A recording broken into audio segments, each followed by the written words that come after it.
Hi, my name is Dr. Dominic Rowley and I'm the Medical Director of letsgetchecked.com. I'm also a consultant physician in genitourinary medicine, and this is also known as infectious diseases in different countries around the world. I'm here today to talk to you about syphilis. Syphilis is an infection caused by a spirochete or a bacteria called Treponema pallidum, which is a fancy name, but it's also known as this is what causes syphilis infection. Syphilis is extremely infectious and is spread very easily. Like all STIs, it is most commonly spread by oral sex, vaginal sex and anal sex, but it is actually very easily spread by oral sex, which is not that similar to other STIs. I often get a question from my patients, how common is syphilis in the world? Many people think it's a disease of the medieval times, and many famous figures over the years have been diagnosed with syphilis, and many people think syphilis has disappeared. It's far from disappeared, and most developed cities in the world are currently experiencing an epidemic of syphilis infection, most commonly amongst men who have sex with men, but also amongst other high-risk groups, such as commercial sex workers, etc. The real problem with syphilis infection is that when you first get infected with syphilis, it's mostly painless, so there's no pain. So you develop what we call a chancre or an ulcer at the site of infection. Now this can occur anywhere in the body.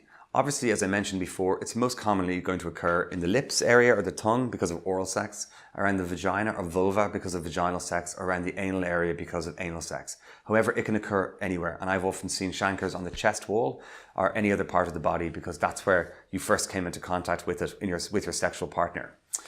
Now, the difficulty with this is called primary syphilis, when you first have the ulcer or the chancre. But as I said, it's painless. So patients often don't see it, and you're especially not going to see it if it's inside your mouth or inside your vagina or inside your anal wall. And that's the difficulty. So it goes from primary syphilis to secondary syphilis. So that's the more common stage that syphilis gets discovered at. And that can occur anywhere between 2 months after infection up to 6 months after infection. So what is secondary syphilis? Secondary syphilis is in effect when syphilis is spread all around the body.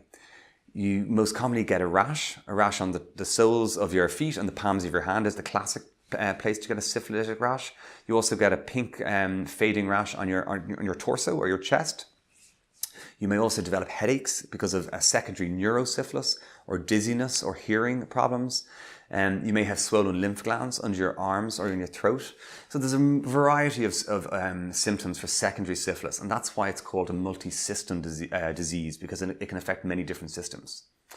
The third stage of syphilis is what we call tertiary or third stage, and this is the more dangerous stage of syphilis. This is when syphilis infection goes dormant or goes quiet for many years, and this can be anywhere from 10 years to 30 years. In the olden days, before we had adequate and good treatment and tests for syphilis, syphilis caused serious damage. So tertiary or third stage syphilis can affect your brain. It can cause dementia or an Alzheimer's type disease. It can also affect your heart, the arteries of your heart. It can cause aneurysms, and also affects your bones. So it can be very, very serious infection when it's at its third stage. Thankfully, in most countries, we have excellent tests for syphilis, and it never gets that far. And of course, we have excellent treatment for syphilis. Syphilis is most commonly diagnosed through a blood test. Occasionally, it is also diagnosed through a swab of the chancre or the ulcer, which I mentioned earlier. But the most common way of diagnosing syphilis is through a blood test. The fortunate thing about syphilis, unlike what we spoke about before in my previous video about gonorrhea, is syphilis strangely has not become resistant to antibiotics and is still fully sensitive to penicillin. This is terrific news for us because it makes the treatment of syphilis really easy. However, syphilis treatment must be given through an injection in the bum.